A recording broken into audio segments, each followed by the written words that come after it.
Oi, you! Get out! Some Arab, sir. Looks like one of their muleteers. He's in a bad way. Good Lord. Someone didn't like him. How on earth to get here? Probably came from Basra, sir. Though how he managed it on foot with all them bullets in him is nothing short of a miracle. Is he still alive? Just. Right. Move him into the shed, give him some water. Nothing more we can do. Something is coming. Great Scott! He's English. All right, old fellow. You're safe now. Corporal, sir. Fetch the medic, quickly. Sir. Captain, this message. Urgent. All right, old fellow. I've got it, old man. I'll see it gets to General Delamain. Never fear. Something is coming from the west. Kasreddin.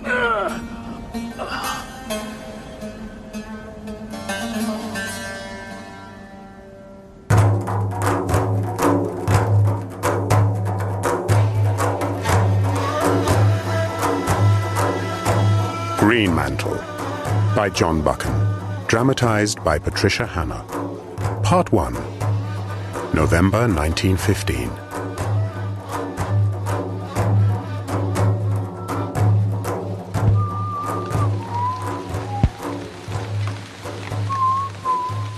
The sight of the name Bullivant on a telegram form carried me back 18 months to that business with German spies before the war. I hadn't seen the man since, though I had read about him in the newspapers. Everything all right, Dick? For more than a year I had been a busy battalion officer, and there was no prouder man on earth than Richard Hannay when he took his Lennox Highlanders over the parapets on that glorious and bloody 25th day of September. Loose was no picnic, but it was a tea party to the show I'd been in with Bullivant, when I had hunted and been hunted by agents of the Black Stone. Not bad news, I hope. What's that, Sandy? The telegram. Not bad news. It's from Sir Walter Bullivant. He wants to see me. Hello? Well, that means you've got the battalion. Congratulations, old fellow. No, Sir Walter's Foreign Office. Nothing to do with straightforward fighting. Not a word from him since that 39 Steps business. Now this telegram.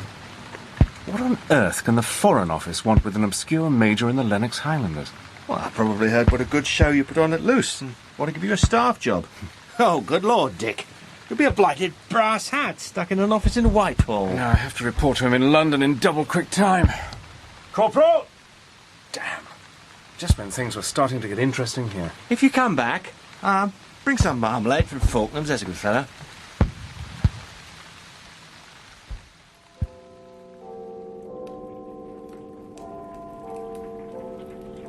London in November. Is there anything more depressing? I envy you men at the front, Major Hannay. Escaping the English weather. I would not have recognized Sir Walter. His big frame seemed to have shrunk. His hair was much greyer, and there were lines of overwork below the eyes. But the eyes were the same as before, keen and deadly and shrewd, and there was no change in the firm set of the jaw. Well, Major Hannay, how do you like soldiering? Right enough, though this isn't just the kind of war I would have picked myself.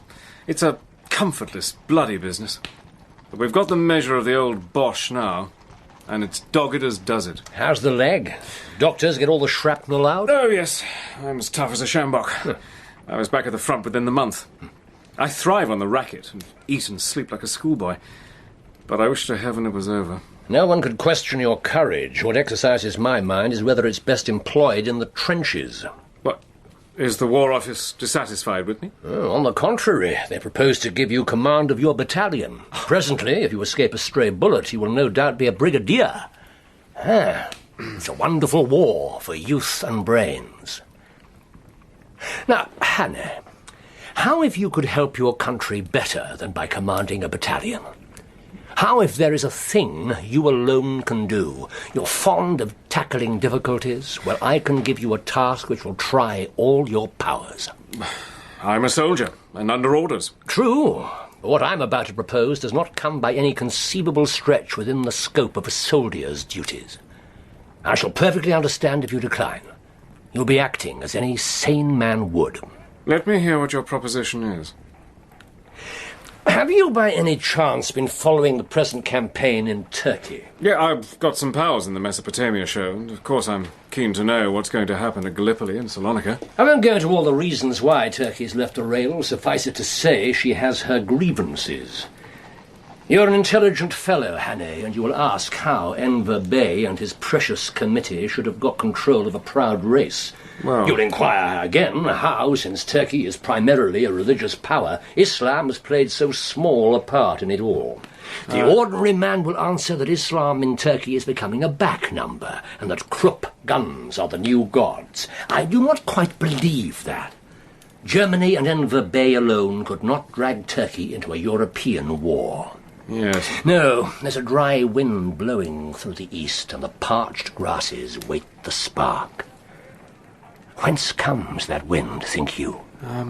Have you an explanation, Hannay?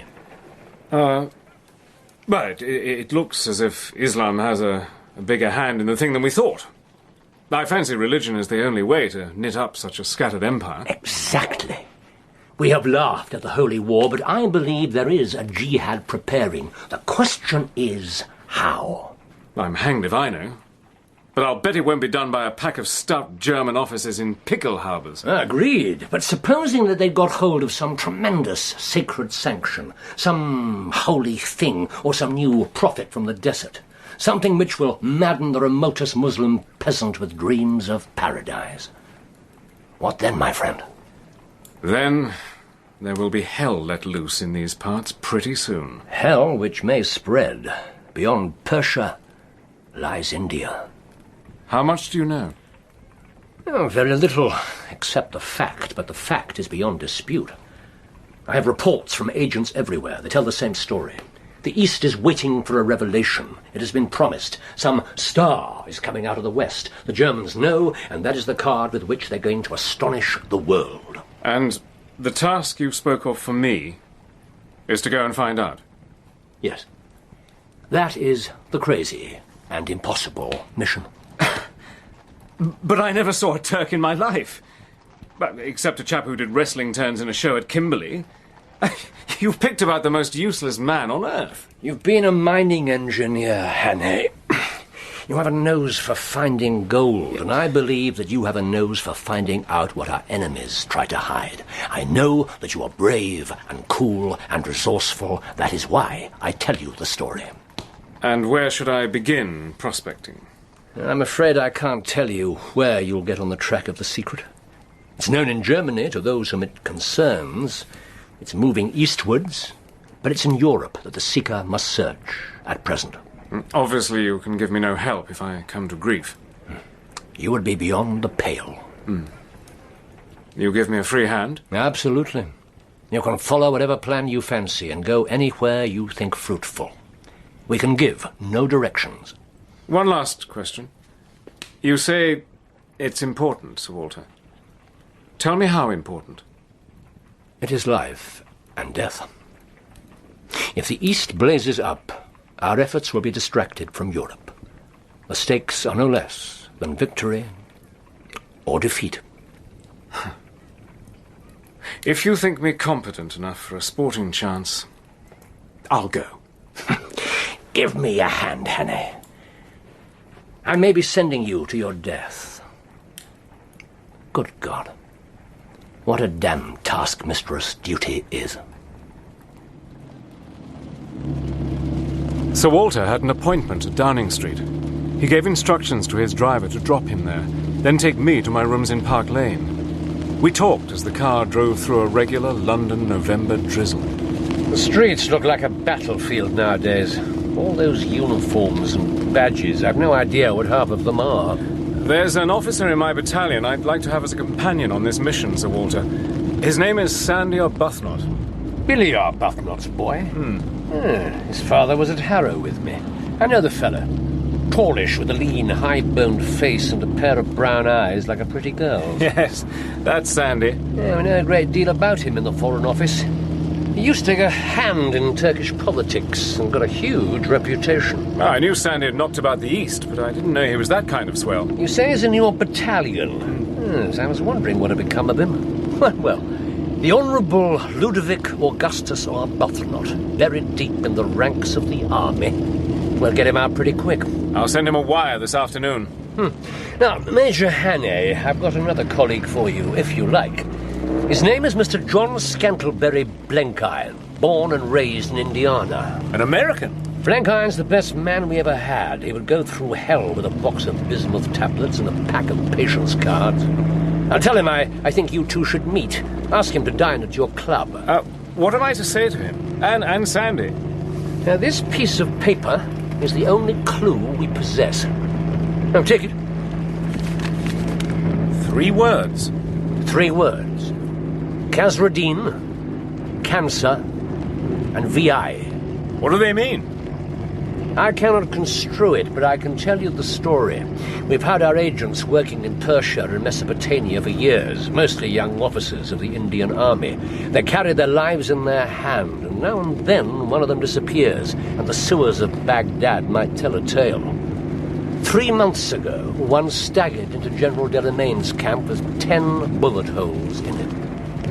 He mumbled his name and gave them that paper. Since he cried out the word Khazra-Din in his last moments, it must have had something to do with his quest. It's for you to find out if it has any meaning. I'll do my best, Sir Walter. Here we are. Call for me at 4 p.m., driver. Goodbye, Major Hannay. And good luck. Thank you.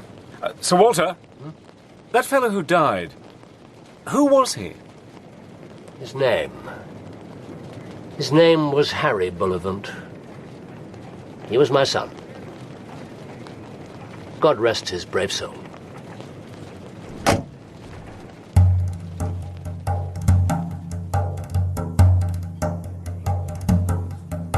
Blenkiron was a big fellow with a sallow, clean-shaven face and a pair of full, sleepy eyes. He was not too plump, and very muscular wrists showed below his shirt cuffs. I fancied that, if the occasion called, he might be a good man with his hands. I hope the fish is cooked as you instructed, Mr. Blenkiron. Boiled to perfection, Major Hannay. I'm sure you won't try a little of this claret. Oh, no, thank you, Major Hannay. Potatoes, Mr. Blenkiron? No, thank you, Captain Arbuthnot. I regret that I cannot join you and Major Hannay in sampling that fine pie. Beef steak and oyster, you say? I suffer from dyspepsia. Duodenal dyspepsia. It gets me 2 hours after a meal and gives me hell just below the breastbone. So I am obliged to adopt a diet. My nourishment is plain boiled fish, gentlemen. And milk and a little dry toast. Well, that's jolly hard luck, sir. Well, the good God has not given John S. Blenkiron the kind of martial figure that would do credit to the tented field. And I regret that I've never seen the lawless passions of men let loose on a battlefield. What have you been doing, sir? Well, Captain, the Lord has blessed me with money to burn, so I didn't need to go scrambling like a wildcat for war contracts. But as we Americans are neutrals, I was in an advantageous position to take a hand. I reckon I would leave God's country and see what was doing in Europe. I reckon that a neutral can have a share in the scrap as well as a belligerent. Have you spoken to Sir Walter? I have spoken to him, and he has given me to understand there's a deal ahead which you are going to boss. There are no flies in that big man. If he says it's good business, then you can count me in. What about you, Sandy? Well, for heaven's sake, Dick, tell me what it is. It's about as safe and easy as going through the German lines with a walking stick. Come, that's not so dusty. Shall I finish the last of the pie? Bit of a shame to waste you. Sandy, Mr. Blenkiron, is the wandering Scot carried to the pitch of genius. Oh! If fate compelled you to go to Lhasa or Yarkand or Seistan, he could map out your road for you and pass the word to potent friends. In the old days, he would have led a crusade or discovered a new road to the Indies. Now he merely roams as the spirit moves him. Dick, old man, I've dreamt of pies like that in the trenches. Can I tempt you to another glass of milk, Mr. Blenkiron? On the whole, I'd rather hear what Major Hannay has to tell us. Yes, Dick, what's the story? We'll have coffee in the library. No one will disturb us there. Over coffee and cigars, I told him about the puzzle in the Near East. I pitched a pretty good yarn, for the mystery of the business had caught my fancy. Blencairn took a pack of patience cards from his pocket and began to play the game called Double Napoleon. Sandy's face had grown solemn. The whole thing's possible enough. Indeed, I've been expecting it, though I'm hanged if I can imagine what the Germans have got up their sleeves. It might be one of 20 things. You never know what'll start off a jihad, but I rather think it's a man. He would have to be something extra special to put a spell on the whole Muslim world. Do you think that's possible? Perfectly. He must be of the blood of the Quraysh, the tribe of the Prophet himself. Then he'd have to be rather a wonder on his own account. Saintly, eloquent, that sort of thing. And I expect he'd have to show a sign, though what that could be, I haven't a notion. Well, that's the ground clear to begin with. But we have no clues, except these 3 words on a piece of paper. They mean nothing to me, but they must be intelligible to somebody, or Harry Bullivant wouldn't have written them down. I saw his name in the casualty lists. Fire away, Dick. Harry didn't do things without a purpose. Well, the first word is Khazra-Din. Khazra-Din?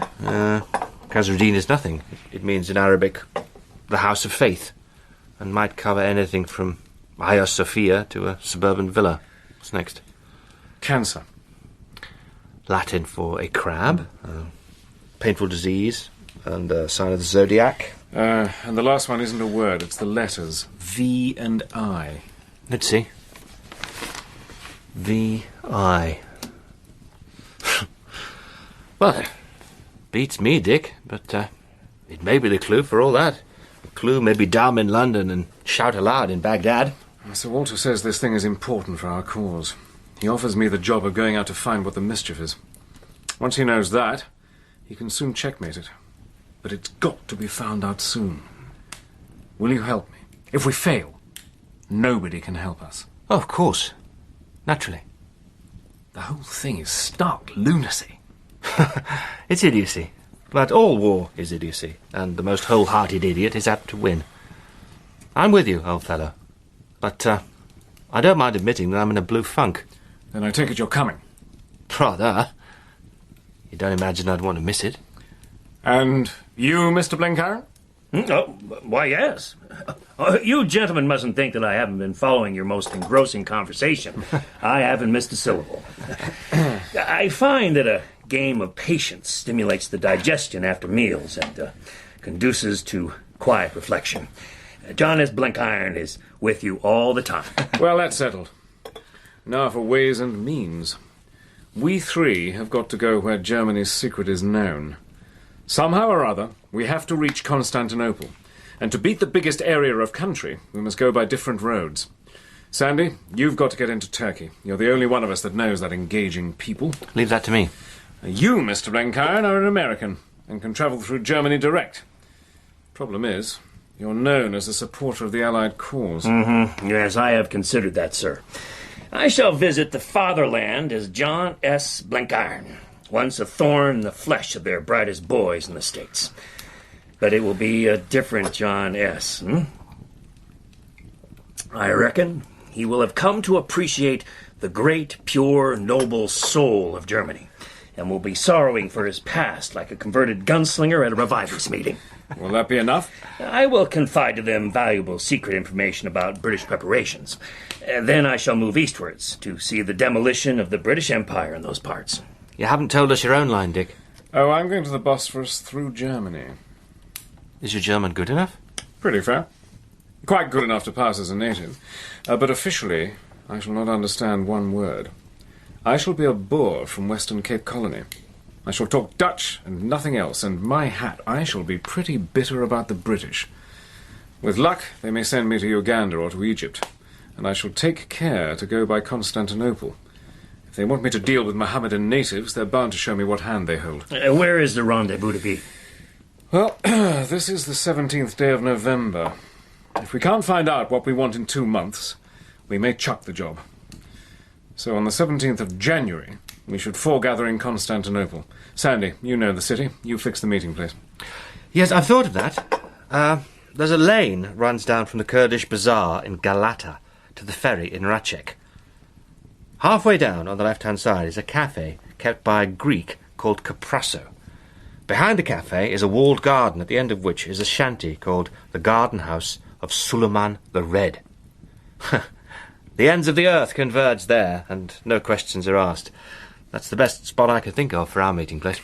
Well, gentlemen, here's to our next meeting.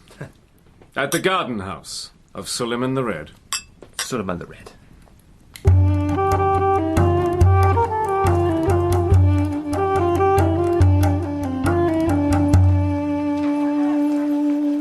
I sailed on December the 3rd from Liverpool on a ship bound for Lisbon.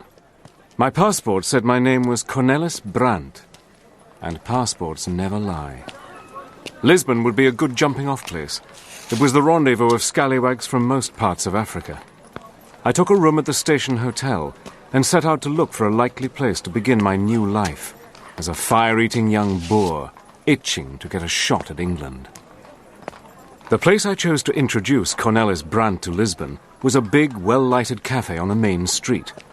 There were a lot of sharp-eyed fellows wandering about that I guessed were spies and police agents. I looked around for an empty table, and that was when I saw Peter Pienaar. And he saw me.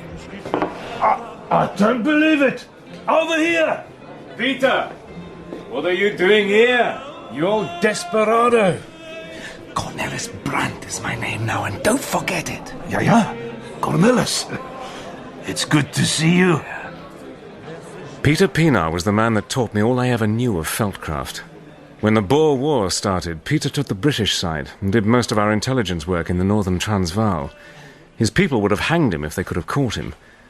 At the time when I left Africa 2 years before, I heard that he was somewhere on the Congo poaching elephants. It looked as if he had been living hard lately. He was 56 years old and used to be taken for 40. Now, he looked his age. Try some of this, Cornelis. It's called Curaçao. So, what have you been up to, Peter? When the war began, I was in German territory. The skellum of an officer came along and commandeered all my mules. He wanted to commandeer me for his full army. So, I shot him. Good Lord. It was all right. He fired first on me. And that was the beginning of bad trouble. By and by, I thought I'd better clear out for Europe. So here I am, Cornelis, my old friend. If I shave my beard, will they let me join the Flying Corps? No, you're coming with me, my lad. We're going into Germany. Yeah, and keep in mind that I don't like Germans. I'm a quiet Christian man, but I've the devil of a temper. I told Peter the story of our mission, and we spent the evening piling up evidence in our favour. Curaçao was a new drink to him, and presently his tongue ran freely.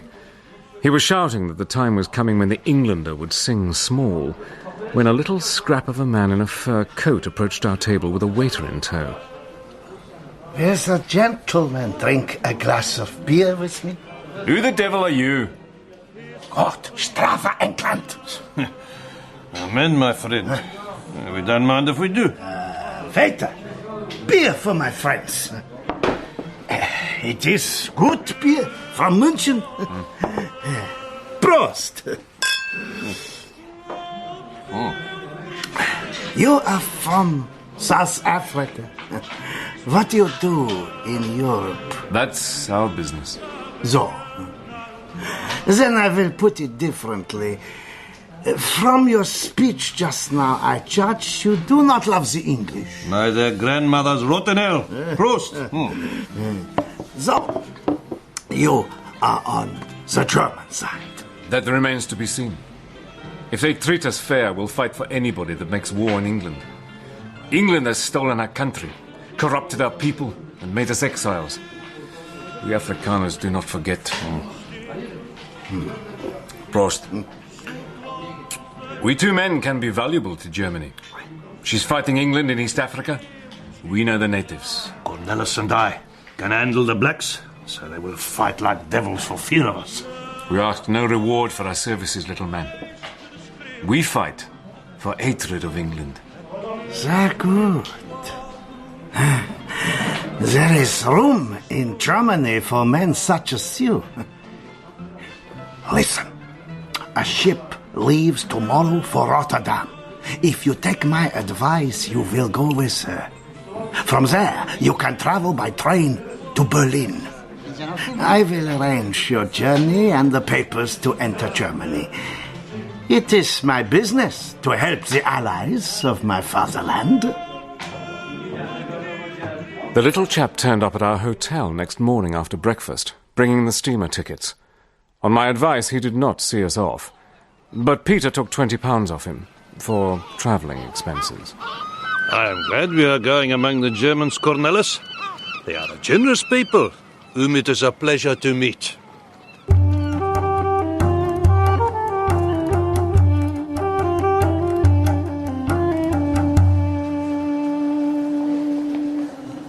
The Germans were generous. No fewer than 6 sentries escorted us from the train when it reached the German border. Peter and I were an odd pair of scallywags to look at. Both of us wore ready-made tweed suits and felt hats with broader brims than they like in Europe. Peter had a scarlet satin tie you could hear a mile off. We fairly reeked of the subcontinent. On our arrival in Berlin, we were taken to a big building to meet some government official. The Undersecretary will see you now, gentlemen.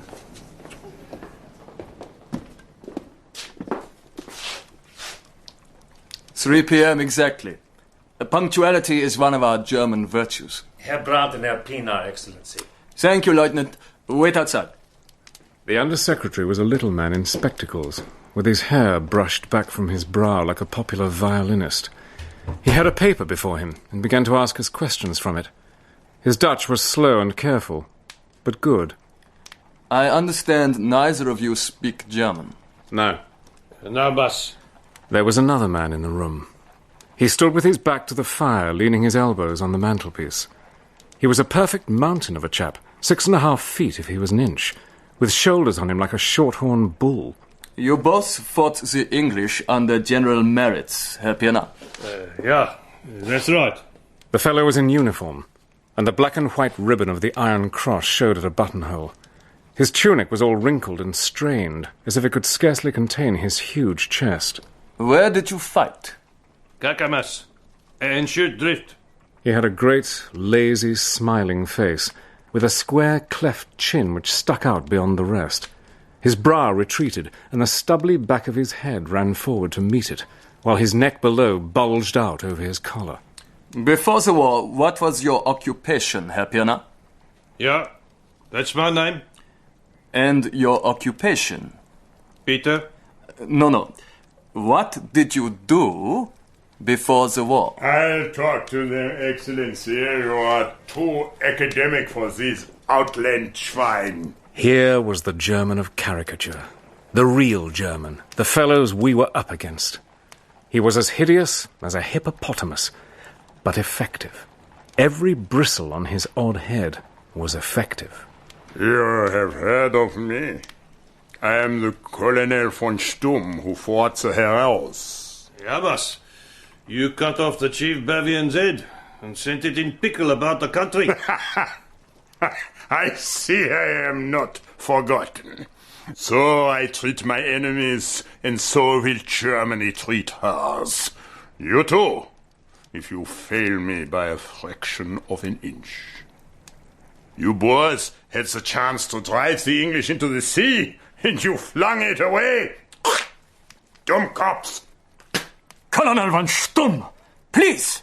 The carpet is government property." My apologies, Excellency, but that is what I think of Sir General Maritz and all those Dutch. You, Pienaar, what do you come here for? What can you offer us Germans? South Africa is counted out in this war. Can you deny that? No, boss. That is true. Then what, in God's name, can you do? You see, Excellency, a pair of dumb dogs. Let me speak. Ah, the other dog can bark. My friend is a great hunter, but he fights better than he talks. He is no politician. What you say is true. South Africa is a closed door for the present, and the key to it is elsewhere. Here in Europe, and in the East, and in other parts of Africa. We have come to help you find that key. Go on, my little boy. It will be a new thing to hear talk on world politics. You're fighting the English in East Africa, and soon you may fight in Egypt. You want to beat the English here in Europe. Therefore, you try to divide them and have them scattered throughout the globe while you stick at home. That is your plan? You have a brain, Brandt. Of sorts. England fears for Egypt, and she fears too for India. She will not let East Africa go. If you press her there, she will send armies and more armies till she is so weak in Europe that a child can crush her. So I say, press there. And press hard. How the devil are we to press? The accursed English hold the sea. We cannot ship men or guns there. You need men, and the men are waiting. All round your borders you have the remains of the great fighting tribes, the Maasai, the Manyumwezi, and above all, the Somalis of the north and the dwellers on the Upper Nile. We already recruit our black regiment, sir. Now that is not enough. You must set whole nations moving, as the Zulu under Shaka flowed over South Africa. It cannot be done, Herr Brandt. It can be done, Excellency. We too are here to do it. We Afrikaners see into the black man's heart, and though he may hate us, he does our bidding. We must get his gods on our side, and then he will move mountains. That's all foolishness. It is sober common sense. You must find the race that fears its priests. It is waiting for you. The Mussulmans of Somaliland and the Abyssinian border and the Blue and White Nile. They would catch fire like dried grass if you used the flint and steel of their religion. That is the way of Africa. Thousands in Nimadi's army had never heard of the Prophet till they saw the black flags of the emirs going into battle. Excellency, this is the man for Hilda. If I care, Colonel. Well, Brandt, you are a dreamer. But who is going to kindle the flame? You. What the devil do you mean? That is your part. You already have half the Muslim lands in your power. It is for you to show us how to kindle a holy war, for clearly you have the secret of it. We have no secret. What secret could we have? I do not believe you. You're playing games with me. I've not come 6,000 miles to be made a fool of. Disciplined by God! This army is none of your ragged commandos! Oh, goodness! Shut your mouth or you will get the same. Now get out, both of you. And remember that I am your master. I, Ulrich von Stumm, who owns you as a Käfer owns his monkey. Germany may have some use for you, my friend, when you fear me as you never feared your God. As I walked dizzily away, the big man was smiling in his horrible fashion, and the little undersecretary was grinning too. It was the first time I had been bullied without hitting back, but I thanked heaven I had shown no temper, or that I understood German, for I remembered my mission. Luck seemed to have brought me into useful company. The next day, Peter and I separated. He was left behind in Berlin, and I was taken to the station. I was pleased when I heard I was going somewhere with Stumm. If he wanted to see me again, he must think me of some use, and if he was going to use me, he was bound to let me into his game. The train sped southward, mostly through hills and woods. In the carriage with us was a thin, middle-aged man with the stoop in the shoulder that one gets from being constantly on horseback. Brandt, this is Herr Gaudian. He's the greatest engineer in the world. He built the Baghdad and Syrian railways. Is this the Dutchman, Herr Colonel? Cornelis Brandt, yes. I've told you of his plan. Too late. It should have been done at the beginning. We neglected Africa, you know the reason why. The von Einem, perhaps. But her charm is working well enough. We had better talk of this another time, Herr Colonel. Ignore the poor. He does not understand German. You understand my Dutch, Herr Brandt? Yeah. Good. Now, tell me, how would you make trouble for the British? Up in the north, among the Mussulman peoples. But there you must help me. I know nothing about Islam. I gather you do. Why? Because of what you have done already. Greenmantle. Hush, Colonel. That name should not be spoken outside the inner circle.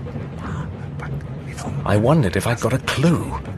Stumm had talked of a von Einem woman, perhaps the same woman as the Hilde he had mentioned to the Under-Secretary. I wish I could have caught the word Stumm had whispered to Gaudian, but I'd only heard something that sounded like Unmantel, which wasn't any German word I knew. The winter evening closed in. I saw we had come out of the hills and were in a flat country. The train began to slow down. Listen to me, Brandt. Herr Gaudian and I are inclined to make use of you. If you are a rogue, you will have little scope for roguery. If you succeed, we will not forget it.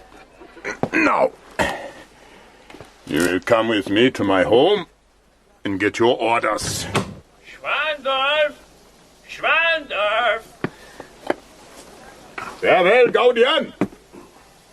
Brandt, carry the bags. Goodbye, Herr Gaudian. I hope we will meet again, Herr Brandt, when God has given us victory. Yeah. Schwandorf was a small town surrounded by dark woods, where the snow lay deeper than in the north. We didn't have far to go. On a hill above the town stood a big black castle, the home of von Stumm. Inside, the place was very noble and very ancient. I had the uncomfortable feeling of being in a prison. The sight of Stumm's study took my breath away. It was so unexpected. Here was a place all luxury and colour and light. This was the room of a man who had a fashion for frippery, a perverted taste for soft, delicate things. I began to see the queer other side to my host, that evil side which gossip had spoken of as not unknown in the German army. The room seemed a horribly unwholesome place, and I was more than ever afraid of Stumm. I was relieved when an elderly servant came to show me to my own rooms. There I found, in front of a cheerful fire, a hip bath, already filled with hot water, and soft, clean towels. It was my first bath since I had left Lisbon.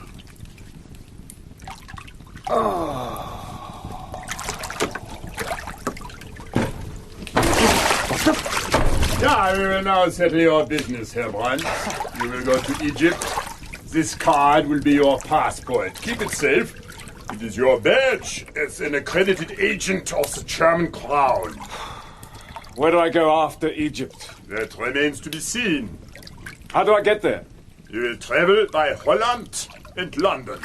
London? You have no cause to be afraid. I guarantee you will be asked no questions by the British. Your passports are in order and will be given to you at the frontier. We manage these things well in Germany. Here was a pretty kettle of fish. I was already well on my way to the east.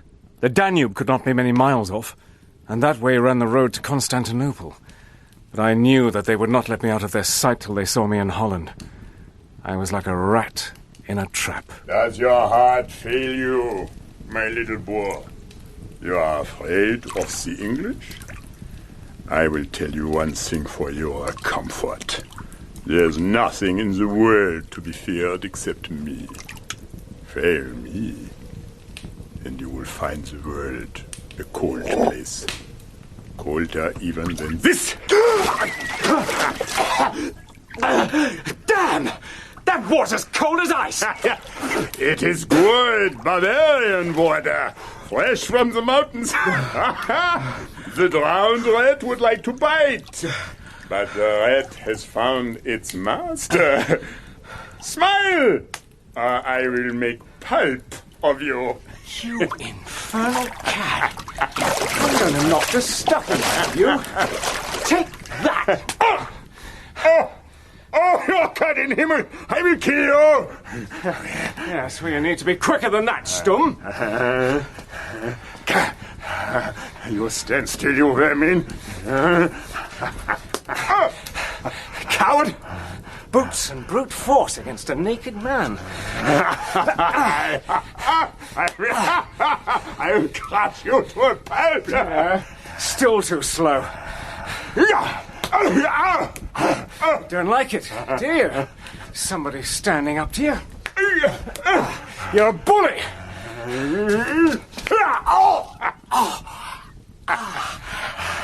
Kick me, would you? Now I'm angry. Black, Monty, and Kimberly caught me to fight. But he taught me to fight clean. Take that!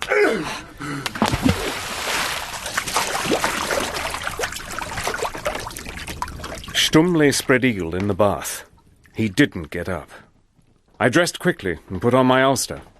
I picked up the pass from where it had fallen on the floor and ran downstairs. My luck held. I found the front door unlocked. I opened it and walked out into the night. Now I would be hunted like an animal. I had put Stumm to sleep for a bit, but I couldn't flatter myself that he would long be quiet. And when he came to, he would come looking for me. As soon as I was out of sight of the castle, I turned off the road and into the forest. I spent a cold night in the woods, trying to shelter from the wind and snow in a hole underneath the roots of an oak tree. This morning, I had risked going into the village to buy some food. I knew the desperate business I was in for. I was alone in the heart of South Germany. I had a fever, and Stumm was behind me, looking for my blood. I would have to go on and on, till I dropped. What I wanted was a nice cup of tea. Good God! Good God! Who are you? I'm a mother. I've been gathering holly to decorate the cottage for the children. Grüß Gott, Mutter. Can I help you? I am lost. Yesterday, I got caught up in a snowstorm. It was very bad. And now, I have a fever. Oh dear. It will pass in a day or two. If you could give me shelter. You are welcome, Mynheer. Our cottage is nearby. Thank you. You're most kind. 'Tis no weather for a sick man. I don't expect to meet anyone. Most people are at home on Christmas Eve. I'm a member of the Imperial Secret Service. Here's my warrant. Yes. If you will permit it, I will stay till I am better, but no one must know I am here. If anyone comes, you must say nothing about me. Yes. Yes, you can have the bed and the garret and be left in peace till you're well. We have no neighbours near, and the storm will have closed the roads. I will be silent, I and the children. There's food in my rucksack. Oh. Biscuits, ham and chocolate. Please, take it. And, here is some money to buy Christmas gifts for your children. God bless you. The good Lord has sent you. And the children will have their prayers answered, and the Christ child will not pass our door tonight. Come. This way. Thank you. It was a bad bout of fever. I lay 4 days like a log in that garret bed. On the 5th day, Wednesday the 29th of December, the fever left me, and I was well enough to get up. I dressed, went downstairs, and sat on the bench by the front door of the cottage. There, in the winter sunshine, watching the children play among the trees, I saw the crazy folly of war. What good would it do Christian folk to burn poor little huts like this and leave children's bodies by the wayside? To be able to laugh and to be merciful are the only things that make men better than the beasts. Not so much noise, children. Remember our guest has been ill. To that woman, the struggle meant nothing. It was an act of God that had taken her husband away to fight, and might soon leave her a widow and the children fatherless. You're looking much better today. Thank you. I feel better. What are you reading? A letter from your wife? Your mother? No, it's only a puzzle to pass the time. Ooh, you let me see. I like puzzles. Cas rad n cants v1. No, not one. I. Oh, I thought it was a number. Oh, so it's too difficult for me. I shall make you another herbal infusion. It's good for you. Thank you. Of the two letters, I had thought the V must stand for von, and had always taken the I as the letter of the alphabet. Now, this simple woman had shown it might be the number 1, Einem in German. I almost fell off the bench. Von Einem, the name I had heard Stumm mention, the name to which Hilda was probably the prefix. It was the first real bit of light I had found. And that word Stumm had whispered to Gaudian, Greenmantle. If only I could get that clear, I would solve the riddle. The discovery filled me with strength and hope. I left that day. The woman told me that the Danube was only an hour's walk away. The track ran through the woods straight to the ferry. I gave my hostess and the children 2 gold sovereigns apiece. I kissed the little ones, shook the woman's hand, and went off down the road. They cried, "Auf Wiedersehen!" But it wasn't likely I would ever see them again.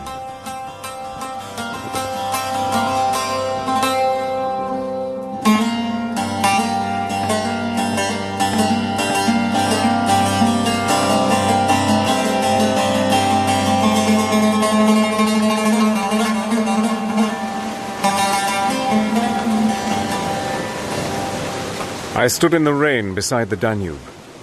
It was Thursday, the 30th of December. I was due in Constantinople on the 17th of January. It seemed as distant as the moon, but the big sullen river in front of me led to it. As I looked, I saw a river steamer with a line of barges in tow moving toward the shore. It moored opposite me, and I could see a man in uniform whom I took to be the captain. I waved at him and hallooed. Captain! Where are you bound? To Rostchuk! Then the cargo goes on to Constantinople by rail.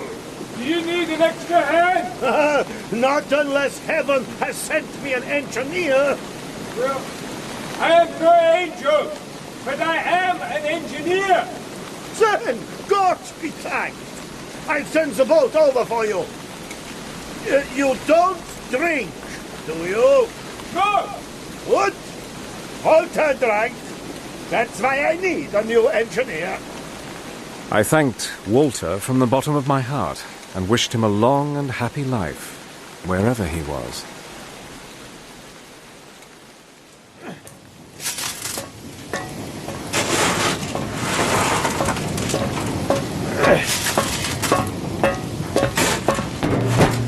You there!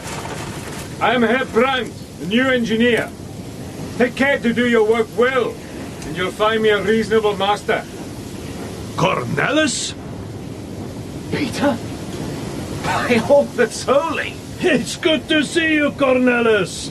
I thought you'd be travelling in first-class carriages. The gods must be on our side, Peter. First I turn up just when the captain is in need of an engineer. The old one got drunk and broke his leg. Then I find Peter Pienaar working as a stoker. How in the name of all that's holy did you get here? It was very simple, Cornelis. I was unhappy in Berlin when you'd left. I did and said some foolish things in a cafe. I told you I didn't like Germans. I knew they'd put me in prison, so I started walking southeast in the direction of Constantinople. Then I found this big river. You're an old Trojan, Peter. I met Captain Schenk in an inn and told him I was a poor Dutchman travelling on foot to see my dying mother. He's a kind man and allows me to work my passage. Tell me, Cornelis, where are we? This river steamer is pulling the Essen barges. It's how the Germans munition their Balkan campaign. Strings of barges load up at the big factories in Westphalia and move through the canals from the Rhine or the Elbe to the Danube. This is the Danube? Yes. Once the barges reach Turkey, we'll disappear. and make our way to Constantinople. Whatever you say, Cornelis. Let's go up on deck for a breath of air. Junge! Ja? Bring me meinen Mantel. Der Greenmantle? Ja, der Greenmantle. Good Lord. Peter! Greenmantle! I heard Sturm say Unmantel and could make nothing of it. Now I'm sure it was Greenmantle. Your green coat, Cornelis? Well, whatever it might be, Greenmantle is some talisman for the business in the East, and connected in some way with the mysterious von Einem. Peter, my old friend, our quest might not be so hopeless after all.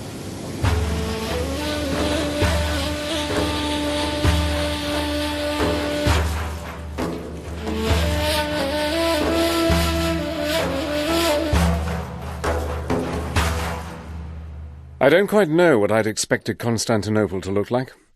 An eastern city, all white marble, blue water, and roses and nightingales. I had forgotten that winter is pretty much the same everywhere. And today was the 17th of January. The Kurdish bazaar was a filthy place. The lanes were long troughs of mud, and the icy wind stirred the garbage. It was almost pitch dark.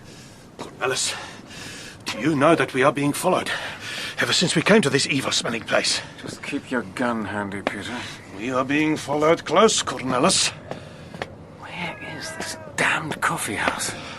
I can see no lights, nothing. Here they come, Cornelis! We've got it in the neck this time. Over here! A door! Hey, Compressor! That's it! Inside, quick!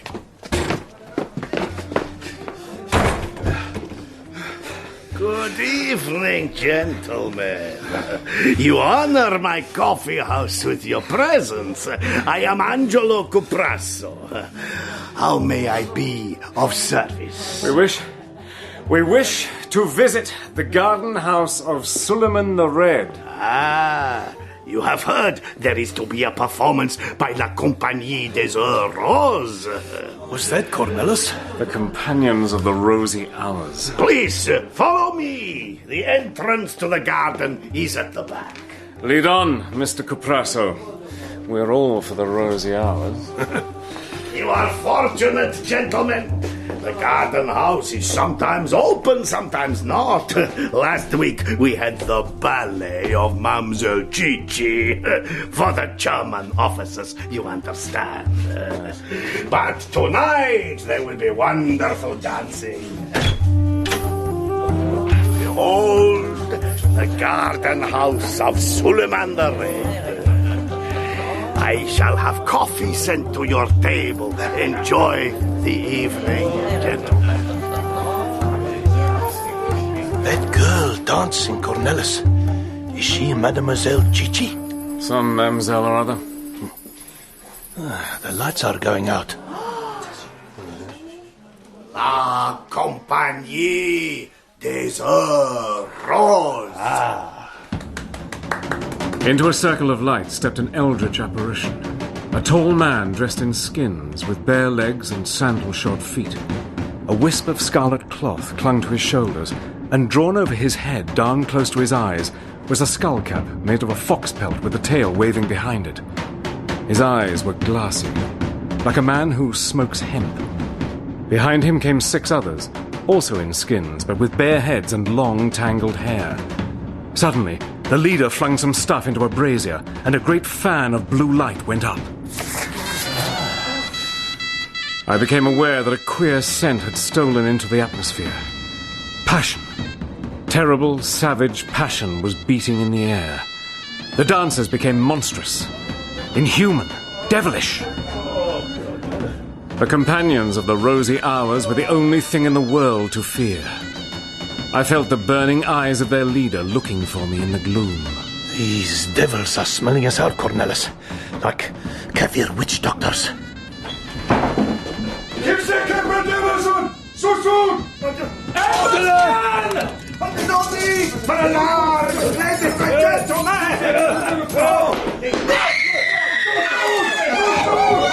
Turkish police, Peter! They'll they looking for us, Cornelis? Storm has tracked us down. This is the end, old friend. But we will put up a good fight. The companions of the Rosy Hours abandoned their dance and began to press around Peter and me, forcing us towards the stage. Their leader urged them on with high-pitched cries. We were trapped by these devils. I made an attempt to break free, and the leader of these dancing maniacs, his eyes blazing, grasped my arm in a vice-like grip. He brought his face close to mine. Under the skull cap, he grinned horribly. Dick, I'm most awfully glad to see you again. Sandy? Is that you? You look like a dervish witch doctor. I am a dervish witch doctor. We should leave now, old chap. In fact, we should run for our lives.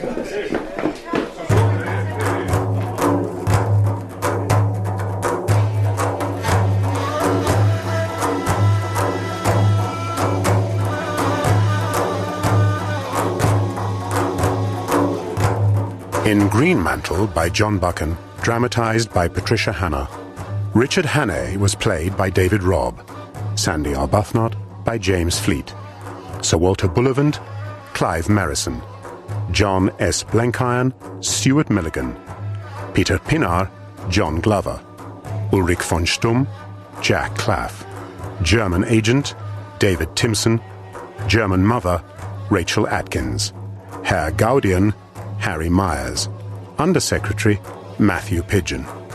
Other parts were played by the cast. The director was Bruce Young.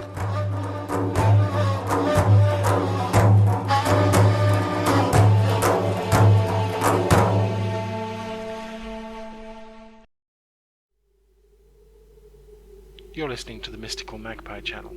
Please subscribe.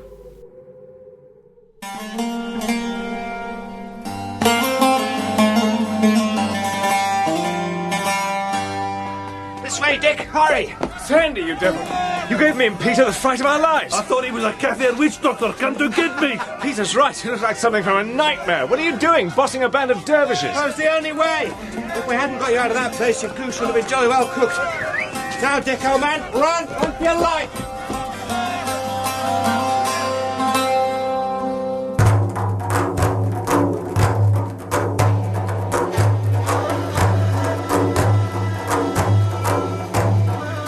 Greenmantle by John Buchan, dramatised by Patricia Hannay. Part 2, January 1916.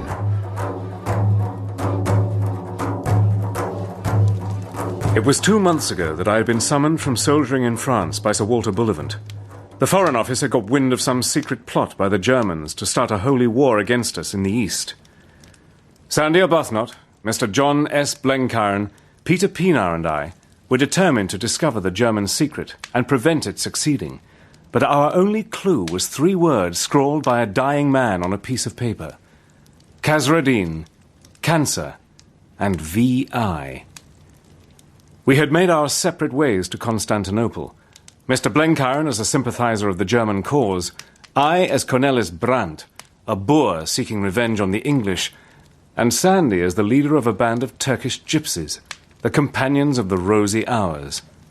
In that disguise, he had this very night saved Peter and me from being arrested by the Turkish police. You two have given me and Mr. Blenkiron a pretty anxious time. You're safe enough here, Major, but you've cut it mighty fine. What place is this? You may call it my humble home. We've been preparing it for you, Major Hannay, but it was only yesterday I heard of your friend. Ah, yes. Allow me to introduce Peter Pinar, master of feldcraft, hunter of elephants, and Germans. Peter, this is Mr. John S. Blenkiron and the Honourable Sandy Arbuthnot. Pleased to meet you, Mr. Pinar. Always happy to welcome another hunter into camp. Thank you, Bess. Now, Major, officially, a Dutchman called Cornelis Brandt was to be arrested tonight and handed over to the German authorities. But Germany will find difficulty in getting the body. Such are the languid ways of Oriental despotism. I looked at Blenkiron, lying on the sofa, shuffling his patience cards with his old, sleepy smile, and Sandy, dressed like some bandit in melodrama, his lean face as brown as a nut, his bare arms all tattooed with crimson rings, and the skull cap made of a fox pelt, drawn tight over brow and ears.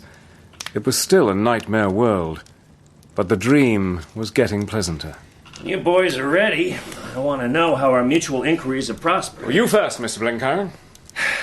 Well, I have to confess to you, gentlemen, I have failed. Well, you did your best. Oh, Germany has some trick in hand, but I'm darned if I can put a name to it. What about you, Captain Arbuthnot? Well, when I left London, I went to Smyrna. I had friends there I could count on. I'm a blood brother to the chief of the Turkish gypsies. So before the day was out, I was a member of the Company of the Rosy Hours. Uh-huh. It stands for Islam and the Old Ways and is the last hope of the Orthodox. The companions can dance the heart out of the ordinary Turk. You saw a bit of one of our shows tonight, Dick. It was pretty good, wasn't it? Yeah. If you like that sort of thing. Oh. Anyway, to cut a long story short, I got to Constantinople and contacted Mr. Blenkiron. The rest, you know. And now for business. I haven't got to the bottom of things, but I've solved the first of Harry Bullivant's riddles. I know the meaning of Khazra-Din. Well done, Sandy. There's a great stirring in Islam. They make no secret of it. These religious revivals come in cycles, and one was due about now. The details are quite clear. A seer has arisen of the blood of the Prophet and will restore the Caliphate to its old glories and Islam to its old purity. Mm-hmm. The Orthodox believe that they are on the eve of a great deliverance. How does Germany come into this? Well, how? I don't know, but I could see quite plainly that Germany has some hand in the coming of the new deliverer. The ordinary Turk loathes Enver and the committee, but he has some queer, perverted expectation from Germany. They talk about it, I think, quite openly. It's called the Kabahe Hurriye, the Palladium of Liberty. The prophet is known as Zimrud, the Emerald. But no one knows where Zimrud is or when he will reveal himself. All that I could learn was that he and his 4 ministers are coming from the west. And Khazra-Din, what about that? There's a very famous Turkish romance called Khazra-Din, the home of the spirit. It's one of those old allegorical, half-comic miracle plays which takes a week to read. This tale tells of the coming of a prophet. And I found that some spoke of the new revelation in terms of it. The curious thing is that in the tale, the prophet is aided by one of the few women who play much part in the hagiography of Islam. The prophet, too, is not called Emerald. I know. He's called Greenmantle. How on earth did you find that out? From a Colonel von Sturm. He's in on the secret and mentioned the name Greenmantle. The last I saw of him, he was relaxing in a bath of cold water with, I hope, a sore jaw. Well, very sore if I know you, Dick. Yes, Germany is certainly at the heart of the plan. They can't delay too long before they deliver the goods. If we can stick it out here, we must hit their trail. By the way, I've got another piece of evidence. I've solved Harry Bullivant's 3rd puzzle. VI? Well, that was the most baffling of the lot. Because we assumed it was a letter of the alphabet. It isn't. It's a numeral.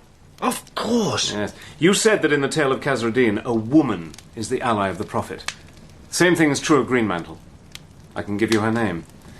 It's von Einem. Hilda von Einem. Well, if we find her, we'll have done the trick. Where is she, this Hilda von Einem? I reckon I can put you wise on that, gentlemen. I saw her no later than yesterday. What? You know her? Yes. She is a lovely lady. She also happens to be the owner of this house. Good Lord! How on earth did you meet her, Mr. Blenkiron? Well, friends in high places. We go all the way across Europe. No, we end up in the home of the riddle. No, it's not a matter for laughter. I would rather you had mentioned any other name on God's earth. Various political bosses in the city haven't much to them, but I have met the Frau von Einem, and that lady's a very different proposition. But who is she? That is just what I can't tell you. She was a great excavator of Babylonish and Hittite ruins, and she married a diplomat who went to glory 3 years back. It isn't what she's been, but what she is, and that's a very clever woman. And she lives here, you say? No. She owns this house. She doesn't live here. Well, then where does she... That I don't know. Oh, I can find out.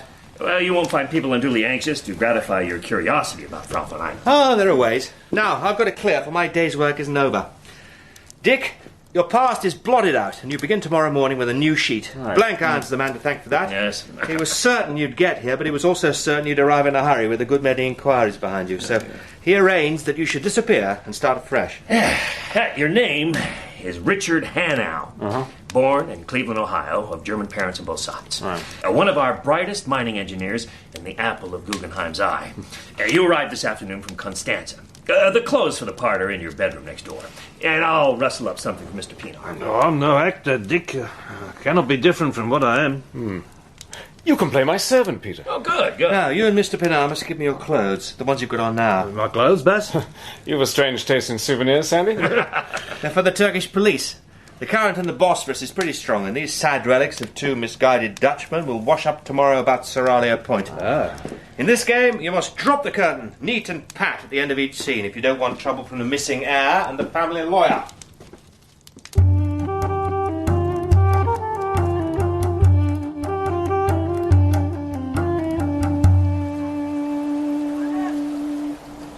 I walked out of that house next morning, with Blenkiron's arm in mine, a different being from the friendless creature of the night before. I was splendidly dressed in a navy blue suit with square padded shoulders, a neat black bow tie, and a brown bowler. Over that I wore a greatcoat lined with wolf fur.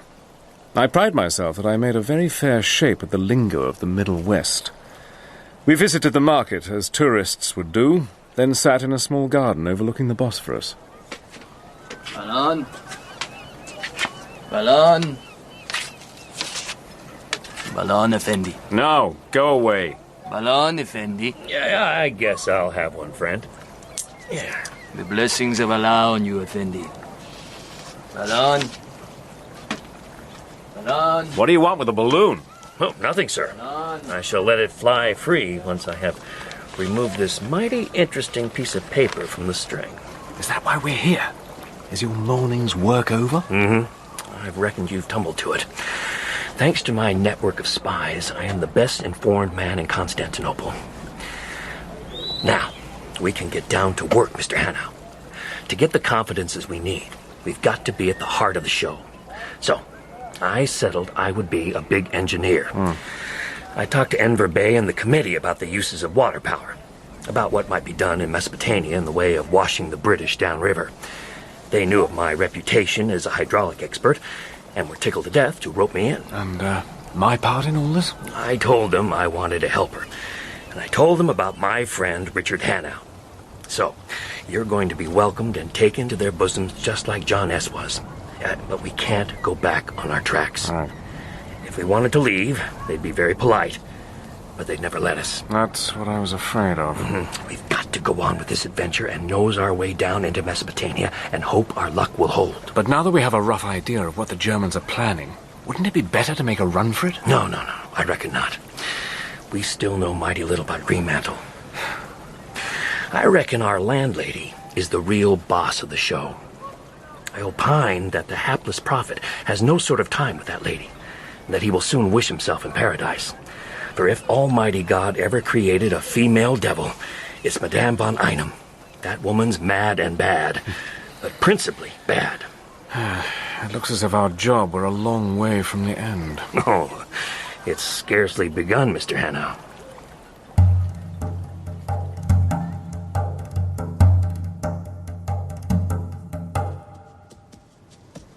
Since that first night, I had never clapped eyes on Sandy.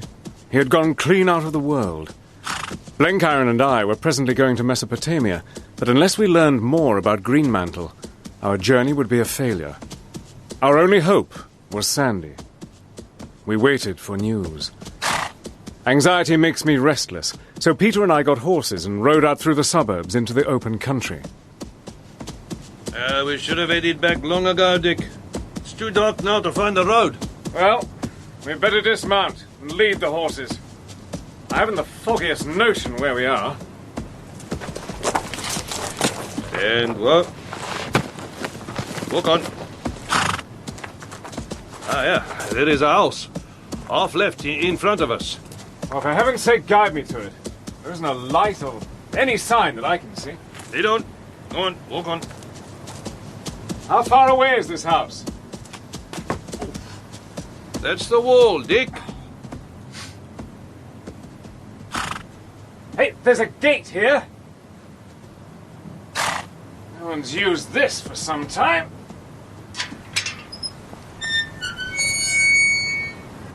I'm in the garden. Stay with the horses, Peter, while I investigate. Yeah. A bit late to be paying calls, and I don't want to walk in on some old fella's harem.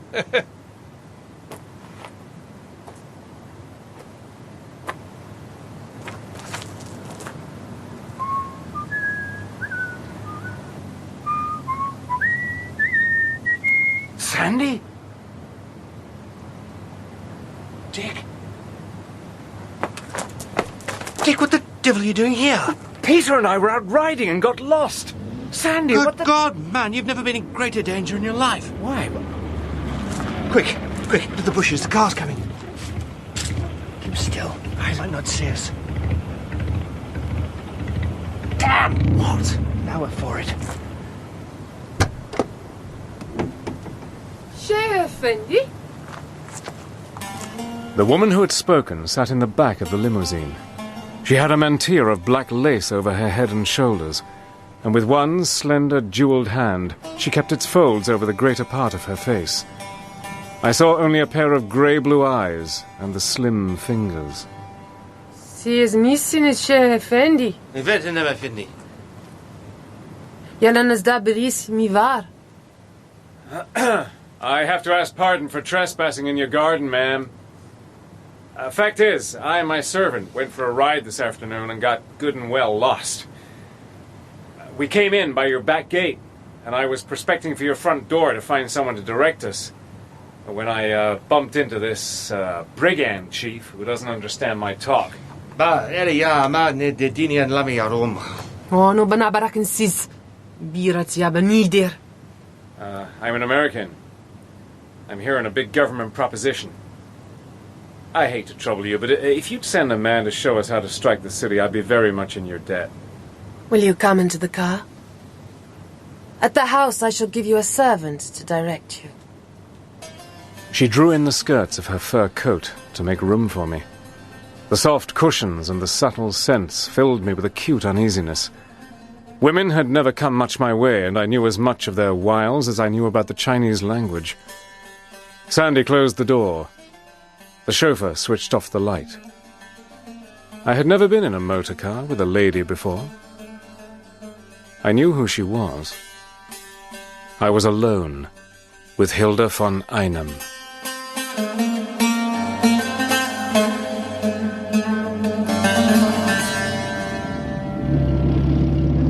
I have heard of you. You are called Richard Hannay, the American. Why have you come to this land? I'm an engineer. Thought I could help out with some business in Mesopotamia. You are on Germany's side? Why, yes. We Americans are supposed to be neutral, and that means we're free to choose any side we fancy, right? Well, I'm for the Kaiser. You have chosen well. She turned to face me. The black mantilla slipped onto her shoulders. Her cool eyes searched me, but not in suspicion. She was sizing me up as a man. I was horribly fascinated. This slim woman with her fair cloud of hair, her long, delicate face, and her pale, bright eyes had the glamour of a wild dream. I hated her instinctively, hated her intensely. But I longed to arouse her interest. To be valued coldly by those eyes was an offense to my manhood. Richard Hannay, listen to me. Suddenly, I realized that this woman was trying to cast some spell over me. Richard Hannay, what come you forth to seek? I was conscious for just an instant of some will battling to subject mine. It passed quickly, and for a second her eyes drooped. I seemed to read in them a kind of satisfaction, as if they had found more in me than they expected. You are not like the fat American Blenkiron, a lover of shoddy power and a devotee of a feeble science. Now there is something more than that in your face. You have faced danger many times? Yeah, I've faced danger. You have fought with men in battles? I have fought in battles. You have courage. Richard Hannay, from the land of pious follies, I ask, what come you forth to seek? Well, I know nothing of the East. But it's from the desert that purification comes. You are on our side, but you are not of the Germans with their hankering for a Rococo empire. When mankind is smothered with shams and phrases and painted idols, a wind blows out of the wilds to cleanse and simplify life. are of the household of faith. You will presently learn many things, for the faith marches to victory. Soon you and your companion will travel eastwards. Yeah, we travel to Mesopotamia. We have our passports from Ember Bay. And tomorrow you will receive new passports. I have need of you. And you will go with me. Not to the flats of the Tigris, but to the great hills. I shall send one of my people to fetch your horses and your servant. He will guide you to the city. Thank you. I have heard well of you, Richard Hannay. Tonight, I have seen you. We shall meet again. Farewell.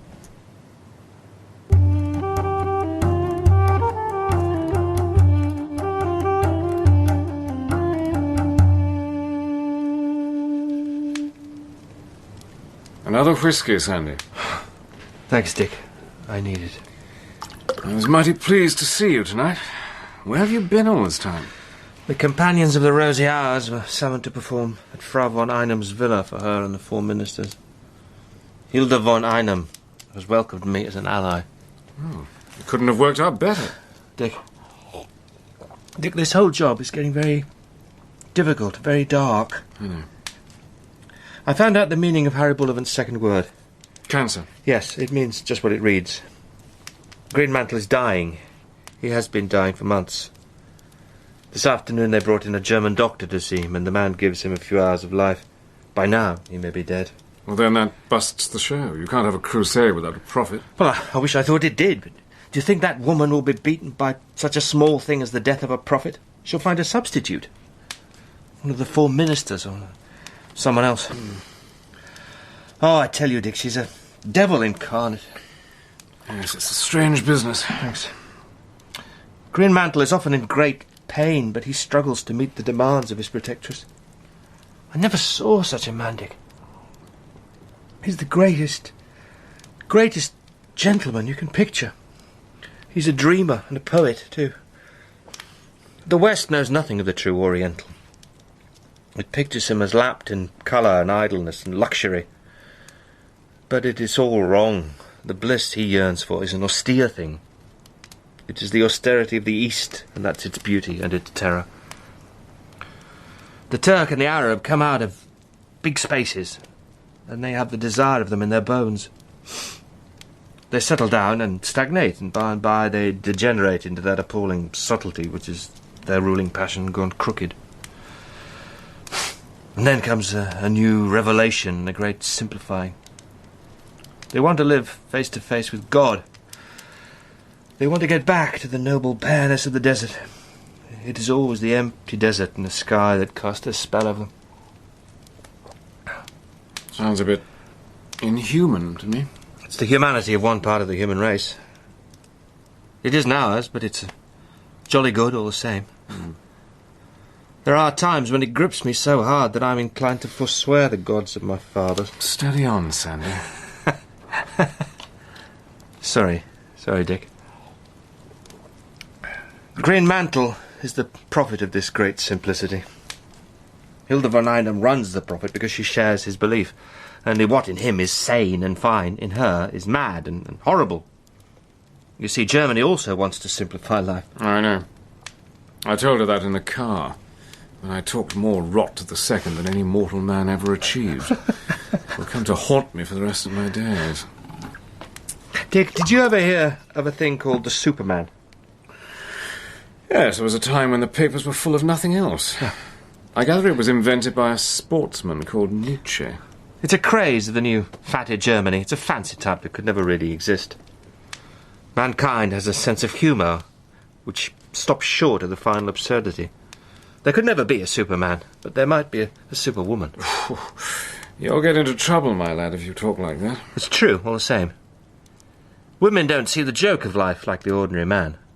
There is a Superwoman, and her name is Hilda von Einem. Oh, Lord. I thought our job was nearly over. Now it looks as if we've only started. Sir Walter said that all we had to do was find out the truth. He didn't know about that woman. What can Blenkiron and I do?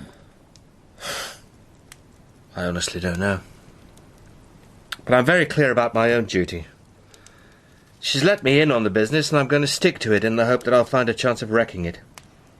We're moving eastward tomorrow, with a new prophet if the old one is dead. Yes, we're going with you. An hour ago, your lady sent our passports for the journey to the Great Hills. What the deuce does she want with you? What the? Oh, say, boys, I've got something pretty considerable in the way of news. What? There's been big fighting on the eastern border, and the Turks have taken a bad knock. It seems the Ruskies have descended from their mountains, and now they're sitting down outside the forts of Azarim. Oh, the Great Hills! Well, we're going to Azarim, don't you see? The Germans are playing their big card. They're sending the Greenmantle to the point of danger to rally the Turkish defence. Huh? Oh, we're going to be in it up to the neck, and heaven help the best man. I must be off now, for I have a lot to do. Au revoir! We'll meet soon, in the hills. Good luck, Sandy!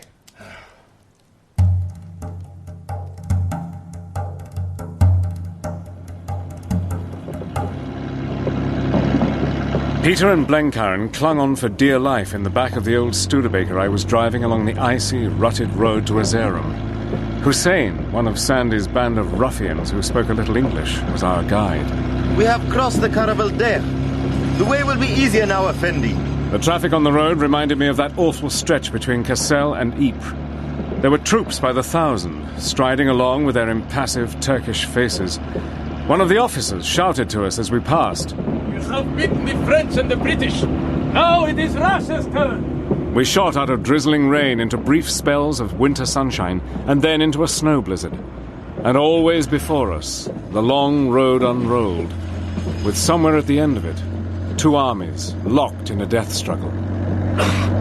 What's that big river, Major? I believe it's the Euphrates, Mr. Blenkiron. Then that's the waters of Babylon. Yes. Great snakes. That I should have lived to see the fields where King Nebuchadnezzar grazed. What's the name of that big hill? Ararat, as like as not. Ararat? Oh, holy Moses!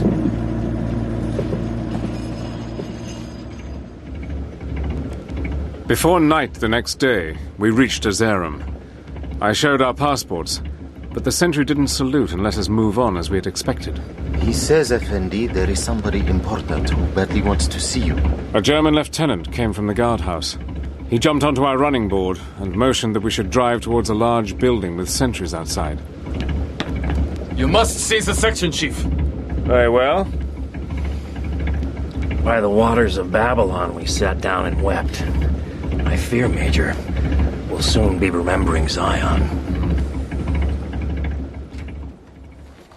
Peter, where's Hussein? He must have slipped away somehow. The man you wanted to question, Colonel von Stumm. Oh, Lord. The game's up this time. So, my little Dutchman, we meet again. And you, Herr Blenkiron. I never liked the look of you. You babbled too much, like all your damned Americans. Well, I guess your personal dislike hasn't anything to do with the matter. If you're the boss here, I'll thank you to cast your eye over these passports, for we can't stand waiting forever. Doc, I'll teach you manners. No. Keep your distance. I got you covered, and I'll make a hole in your bullet head if you lay a hand on me. I'm going to have you disarmed, gentlemen. Either you give up your pistols to the lieutenant, or I will call the sentries and have you stripped and searched. Better do as the man says, boys. It's too cold for anything else. Sensible, Herr Blenkiron. We can conduct our conversation more pleasantly without pistols. Your game is up, Herr Brandt. These fools of Turkish police said the Dutchmen were dead, but I believe the good God had spared them for me, though I didn't think to find this plump old partridge. My God! By the time I have done with you, your mothers in their graves will weep that they ever bore you. If you're going to play any ugly games on me, I'd like you to know that I'm an American citizen, and you'll sweat blood for it later. That's fair warning, Colonel Stumm. There's no hurry. We shall have long and happy hours together. I'm going to make you comfortable in the cellar. You will be safer there than in the town jail, for it is a trifle drafty. It lets things in, and it might let things out.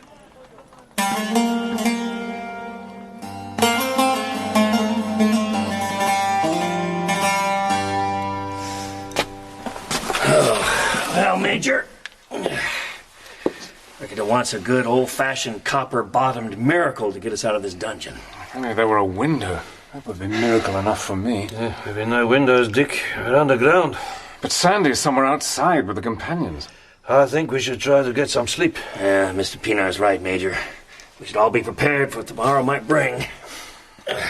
Von Stumm. Madame von Einem. Tell me, Major, what do you think of her? Well, Sandy and I are impressed. It's no good denying it. But we're too interested to be scared. Old Peter doesn't give a rush. Man, woman, or hippogriff, it's all the same to you, isn't it? Yeah. I'm an easygoing man. She makes me feel like a bird confronted by a rattlesnake. Perhaps you're in love with her, Mr. Blenkiron. No, sir. I haven't got no sort of affection for that lady. My trouble is, we Americans haven't got the right poise for dealing with that kind of female. We aren't used to regarding women as anything except angels and children. Consequently, when we find one playing the biggest kind of man's game, we can't place her. I wish I had you boys' upbringing. Dick, there's someone at the door. Oh. Effendi. Hussein? Yes.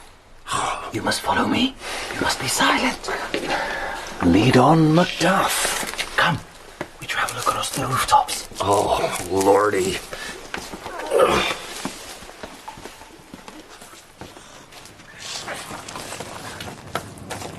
Hussein led us up to a little courtyard, above which the walls rose like cliffs. One was covered in a stout wooden trellis.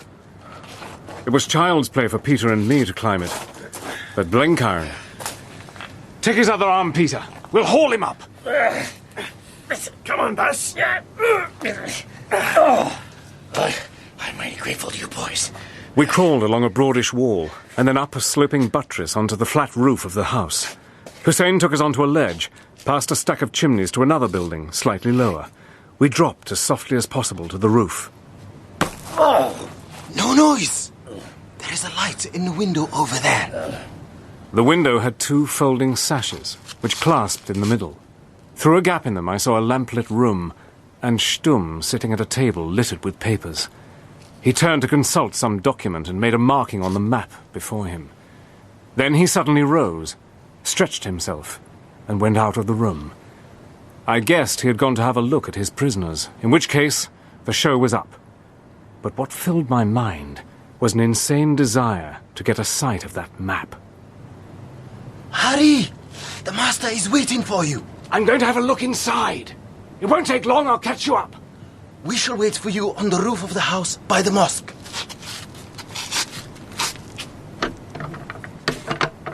The flimsy clasp gave in at the first pull, and the sashes swung open. I scrambled in, crumpled up the map in my pocket, climbed back onto the roof, and started after the others. Come on, we've got to move fast. I've been burgling Stumm's private office. Got his map. So that's what the hullabaloo's all about. Where's Hussein? Left us here and disappeared again.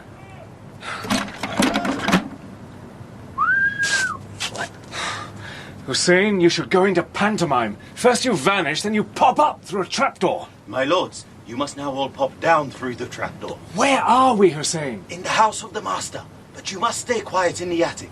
The Frankish lady is here. Come on. Hussein brought us food, and as soon as the meal was over, we had stretched out on a pile of straw in the corner of the attic and fallen asleep. Leave the lamp here, Hussein. Yes, master. Lambs are caution. It's Captain Arbuthnot. It was the sight of a new Sandy that made Blenkiron exclaim in astonishment. The pelts and foxskin cap had gone, and he wore instead a long linen tunic, clasped at the waist by a broad girdle. A strange green turban adorned his head, and as he pushed it back, I saw that his head had been shaved. He doesn't look well, Dick. Sandy, old man. Have you been sick? No, not sick. My body's right enough. But for the last few days I've been living in hell. Look at me, Sandy. Straight in the eyes. Great heavens, man, you've been drugged. Drugged? Yes, I have been drugged, but not by any physic. We'll look after you. Take your time, old man, and tell us all about it. It does me good to hear your voice, Dick. It reminds me of clean, honest things. Well, I'll come back, never fear. We're at the last lap now. You've got to tell me what the new snag is. Is it that woman? Woman? She's a she-devil. It isn't madness that's wrong with her. She's as sane as you and as cool as Blenkiron. Her life is an infernal game of chess, and she plays with souls for pawns. She's evil. Evil. Back up, old chap. This isn't like you. What's happened? Greenmantle's dead. What? He died that night I saw you, Dick. We buried him secretly by her order in the garden of the villa. Then came the trouble about his successor. The 4 ministers would be no party to a swindle. They were as immovable as a granite hill, and she knew it. Then they too died. Murdered? Murdered.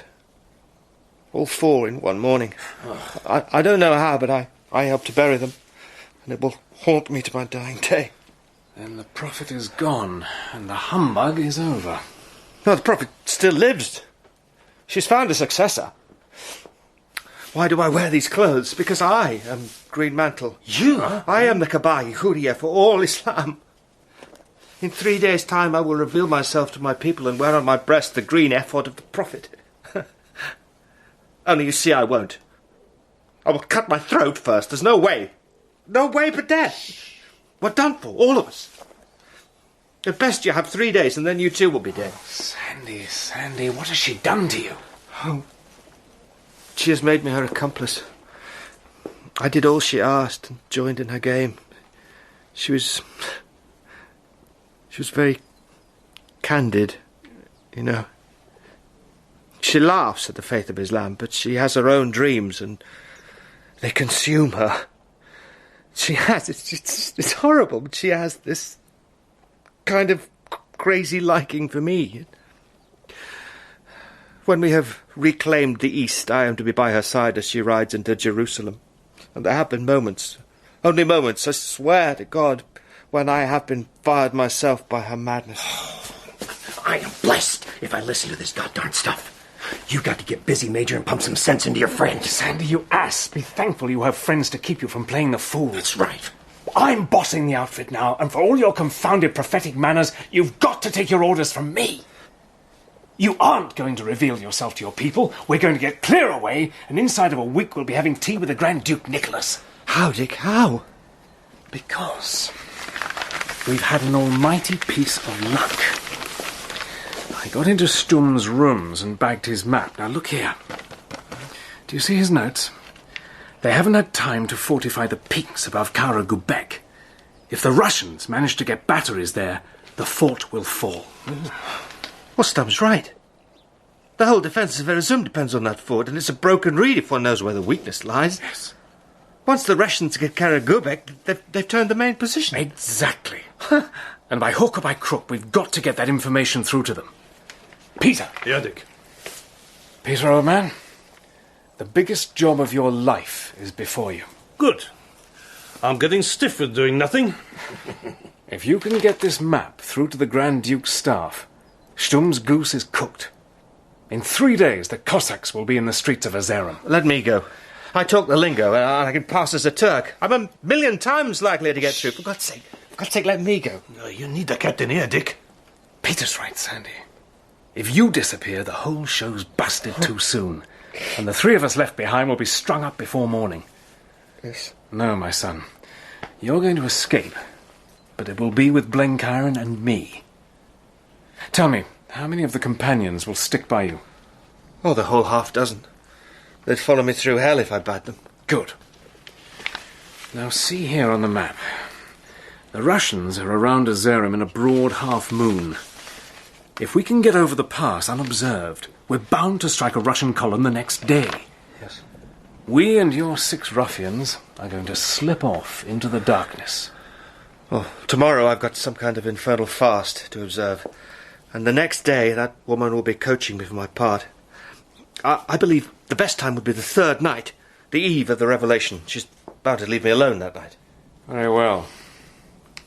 It won't be much fun sitting waiting and worrying about old Peter, but we must keep our heads and risk nothing by being in a hurry.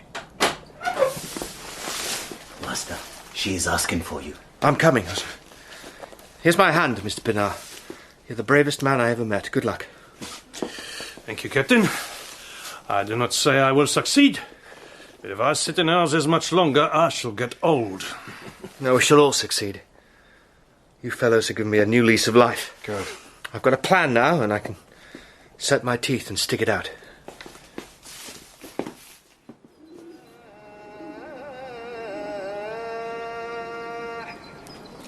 Call the years to the nose, call them poor the heather. Greenmantle?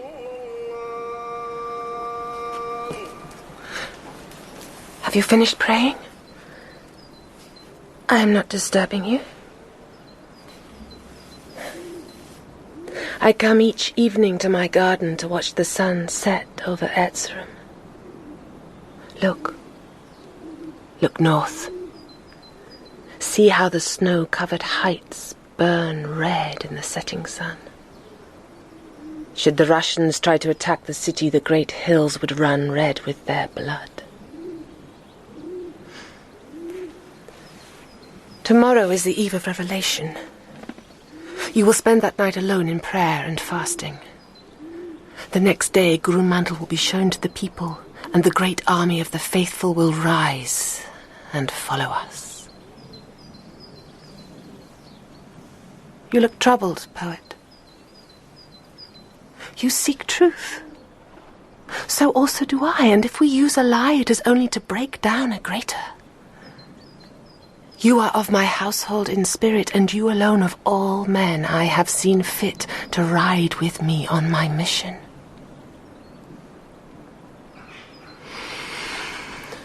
The moon is rising. Come, take off your cloak.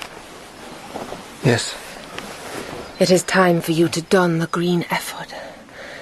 Let me help you. I shall be your handmaiden.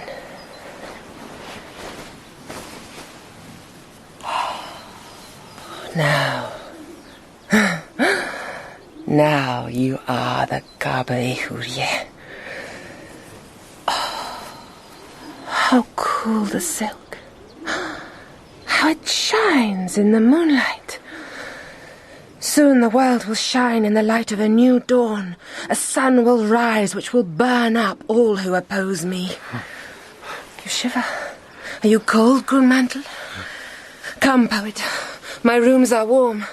The fire is burning, my master. The day of our glory is near. Germany may fail, but I shall not fail. None shall thwart Hilda von Einem. None. None!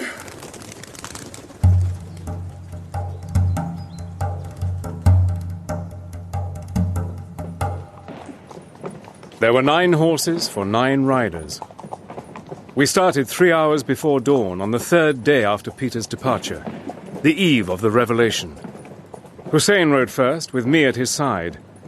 Sandy followed, a tall figure swathed to the eyes in a cloak. I wanted to speak to him, but somehow I didn't dare. Blenkiron and the other 5 companions brought up the rear. It is time to leave the road, or we may meet inquisitive folk. Can you guide us in this mist, Hussein? The devil's own luck. I do not know, my lord. I had counted on seeing the hills. We have a map and compass, but these make slow travelling. Pray God it lifts.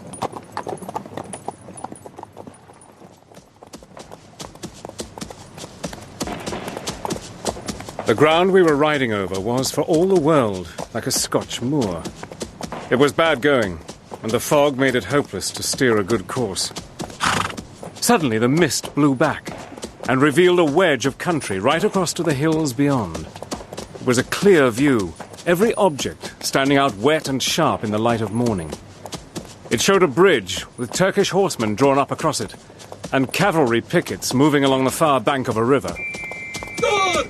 Kiss him! This mist was sent from hell.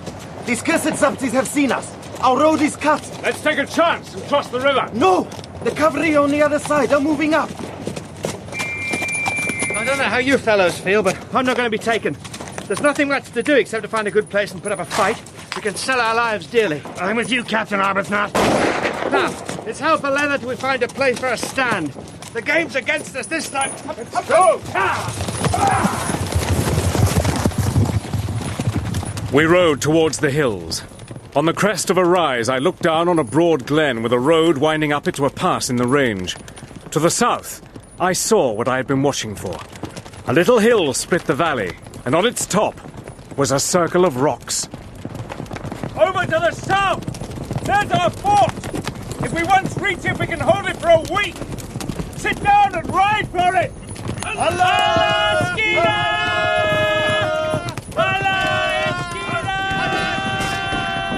We climbed to the top of the hill, where a circle of rocks formed a natural parapet.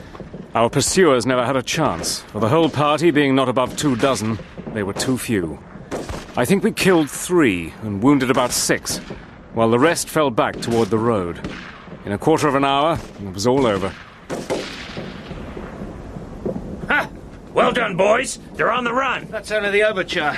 The opera will soon begin. They are dogs of Kurds. Only a Kurdish Khawar would fire on the livery of the Kaaba. I turned to look at Sandy. He had discarded his cloak and stood up in the strangest costume man had ever worn in battle. Somewhere he had procured field boots and an old pair of riding breeches. Above these, reaching almost to his knees, he had a wonderful silk jibber of bright emerald. No rarer or costlier garment was ever exposed to bullets on a bleak winter hill. Oh!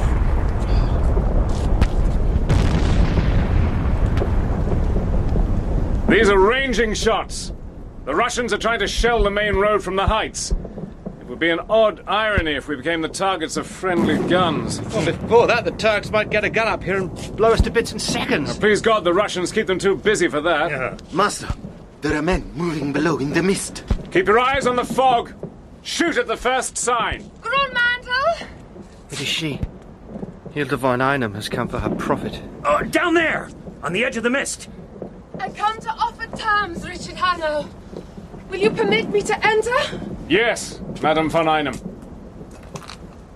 She climbed up and stepped over the rocks as lightly as a deer. Her clothes were strange. Spurred boots and breeches over which fell a short green kirtle.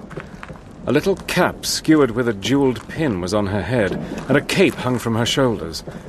She had leather gauntlets on her hands, and she carried for weapon a riding whip. The fog crystals clung to her hair, and a silvery film of mist lay on her garments. As she stood there, her eyes like stars, I had to confess that she had her own loveliness. She might be a devil, but she was also a queen. Greenmantle. Madam, I ask you to tell your business quick and to tell it in English. My friends must hear it as well as me. Your friends? You are the Kaaba Hurriya. You wear the green mantle of the Prophet. What has a prince to do with such hirelings? You must know, madam, that I am a British officer. Oh. And these others? One is a brother officer in my regiment, the other is an American friend. But all 3 of us came east to destroy Greenmantle and your devilish ambitions. The people wait today for a revelation, but none will come. I said I came to offer terms.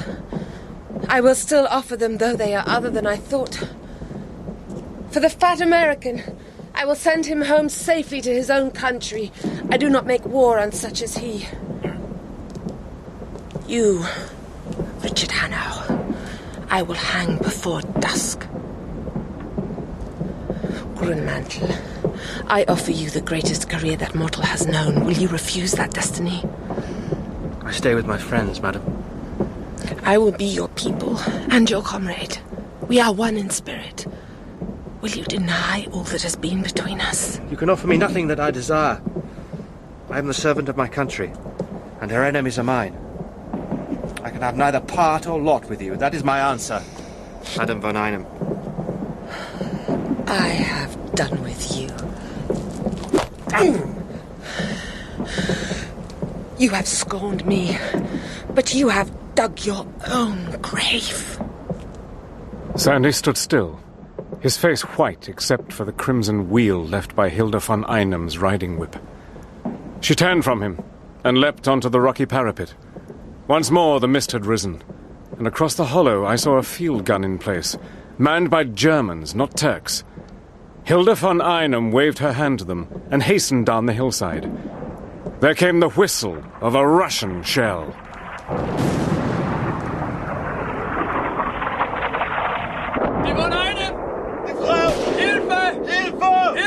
Before I realized what had happened, Sandy was leaping down the hill. They were shooting at him, but he heeded them not. For a moment he was out of sight. Then he came back, walking quite slowly up the slope. He was carrying something in his arms. The enemy fired no more. Sandy laid his burden gently down. The cap had fallen off, and the hair was breaking loose. The face was very white, but there was no wound or bruise on it. She was killed at once. Her back was broken by a shell fragment. Dick, we must bury her here. You see, she liked me, and I can make her no return than this. With infinite slowness, using our hands and our knives, we made a shallow grave beside the parapet. When it was done, we covered her face with the linen cloak which Sandy had worn that morning. He lifted the body and laid it reverently in its place. I did not know that anything could be so light.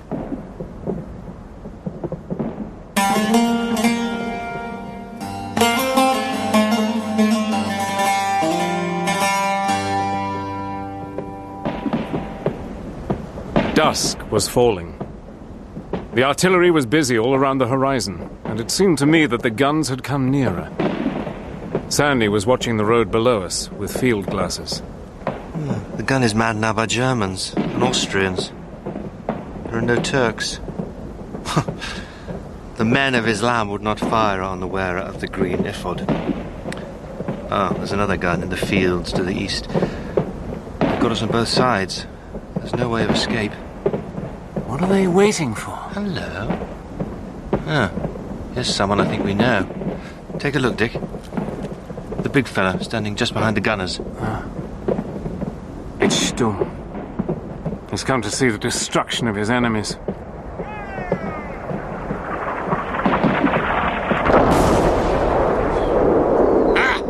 I reckon that's pretty poor shooting. No, on the contrary. They know their business. They're bracketing.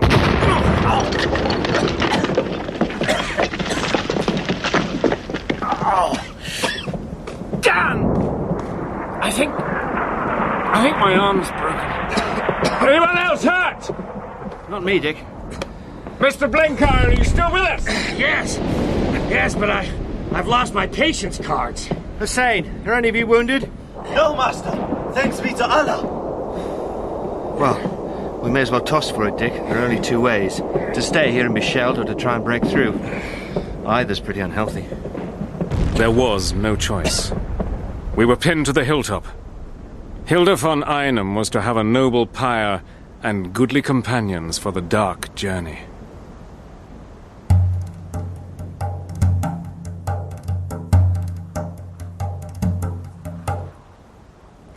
It's been hours since Stumm has fired. I wonder why. It's Stumm's way. He's going to blow us to pieces, but he wants to torture us first. Well, we'll disappoint him. But we won't be worried, old man. If Peter has succeeded, he might tell the tale. But most likely he's lying dead somewhere in the no-man's land between the lines.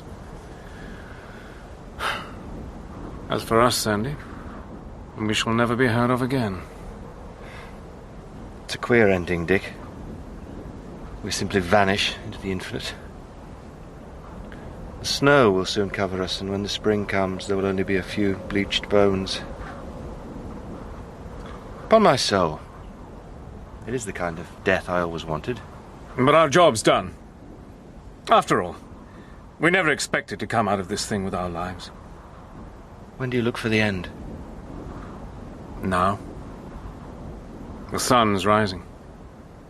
Sturm wants daylight to get the full savor of his revenge.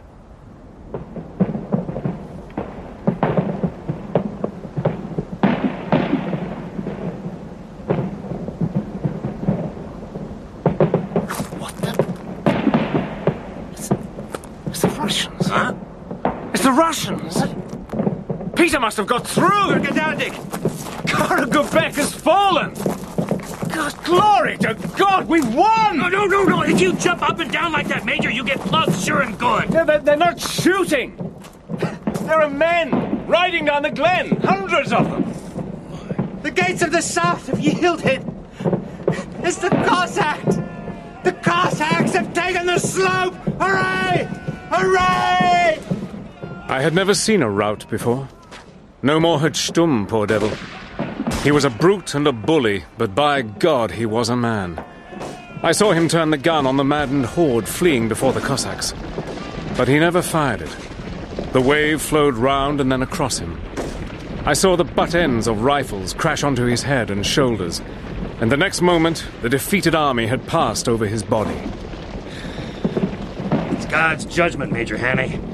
A man who sets himself above his kind. Sandy, did you... Where's Sandy? He and the companions went to meet those Ruskies on horses. What, the Cossacks? If that's what they call themselves. I looked down the glen. There was a cloud of grey cavalry on little wiry horses. A cloud which swept on like a flight of rainbows, with the steel of their lance heads glittering in the winter sun. They were riding for Iserum. In the very front was one man. He was like the point of the steel spear soon to be driven home. He was turbaned, and against the snow I caught the dark sheen of emerald. He rode like one possessed, and above the din I heard him cry out. Well done, our side! As he passed, it seemed that the fleeing Turks were stricken still. They sank by the roadside with eyes fixed on his unheeding figure. Then I knew that the prophecy had been true, that their prophet had not failed them. The long-looked-for revelation had come. Greenmantle had appeared at last to an awaiting people.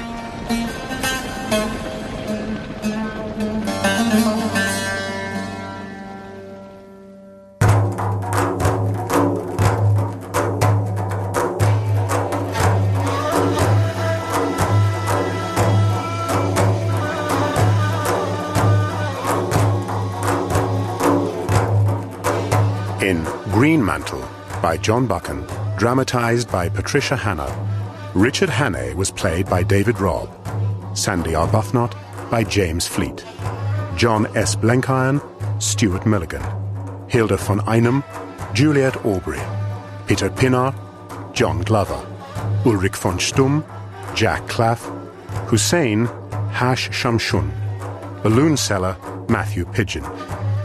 Other parts were played by the cast. The director was Bruce Young.